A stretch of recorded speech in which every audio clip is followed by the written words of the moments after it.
Дали некогаш сте се запрашале зошто секогаш кога ќе скокнете, се враќате на земјата со удар, без разлика колку високо скокате? Луѓето го поставувале истото прашање уште пред 340 години. Тогаш британскиот научник по име Исак Њутон ја открил силата на гравитацијата.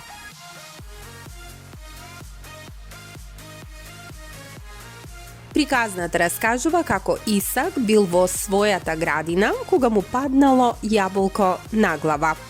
Додека ја триел својата модринка, почнал да се прашува зошто јаболкото го удрило, а не скокнало нагоре.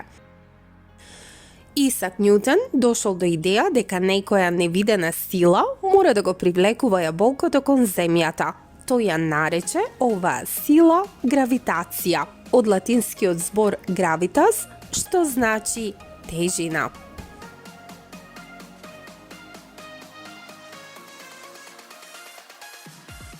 Њутон сфатил дека секој објект во универзумот го привлекува секој друг објект во универзумот. Дури јаболкото помалку влече се околу себе. Гравитацијата е таа што ја држи месечината во орбитата околу Земјата и гравитацијата е таа што му овозможува на Сонцето да се држи до семејството на планети. Повлекувањето на Сонцето и месечината исто така влијае. Тоа предизвикува клима на океаните. Силата на гравитацијата зависи од големината и густината на објектот, она што научниците го нарекуваат неговата маса. Гравитацијата на малото јаболко е премногу слаба за да ја надмине привлечноста на огромната Земја, па затоа паѓа кон центарот на планетата.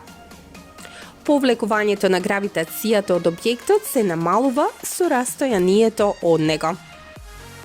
Например, алпинист на врвот на Монт Еверест тежи многу помалку отколку на ниво на морето. Ако вселенски брод отпатува доволно далеко од Земјата, на крајот целосно ќе го избегне влечењето на нашата планета.